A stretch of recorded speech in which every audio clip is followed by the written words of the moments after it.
Verse 4 is a reminder by the writer here of the limitations of the earthly priesthood and its relationship to Yeshua himself. But he reminds us again that if Yeshua were here on earth, that he actually wouldn't be a priest at all. And this is because he comes from the wrong tribe.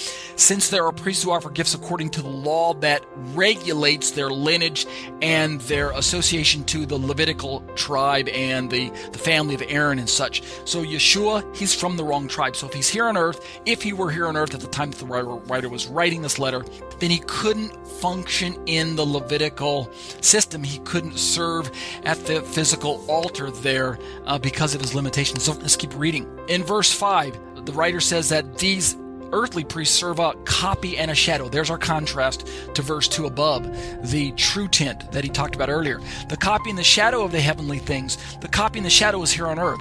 That doesn't mean it's bad, because God gave the blueprint to Moshe, which means it's a good copy and a good shadow, and therefore the earthly was a good representation. Again, it's a model, it's a dramatization, it has its limitations, it had its limits, it had its faults or its weaknesses, if you want to use that terminology. But it was good. It was good. It was temporary for the time, and God allowed it to be removed from planet Earth for the time being. Oh yeah, there's no temple now. There are no sacrifices now. So for all intents and purposes, God allowed it to expire. God allowed it to be brought to an end. And we're going to read about that a little later on in this chapter. But let's keep reading now. So the earthly priest served the shadow of this heavenly thing, which is in heavens. And Moses was told to make this earthly one according to the pattern that was shown on the mountain. That's, of course, pulling from from Exodus chapter 25, if I remember.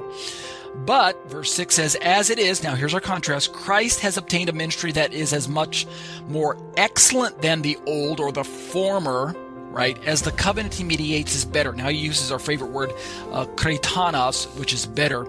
The root in the word kretan, I believe.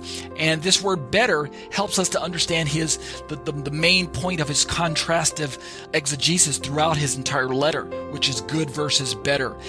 Christ has obtained a ministry which is in contrast to the earthly ministry, and his ministry is better, it's more excellent. This is called the Comer language, right? Light from heavy, or a fortiori, if I use the Latin. I think I'm saying that right. The covenant that he mediates is better, which means we could also recognize in verse 6 that the covenant that the earthly priest mediates is good. Yet Christ's covenant is better. Why? Why? Since it's enacted on better promises, which means that the earthly priestly system was enacted on good promises. Are you understanding my contrast?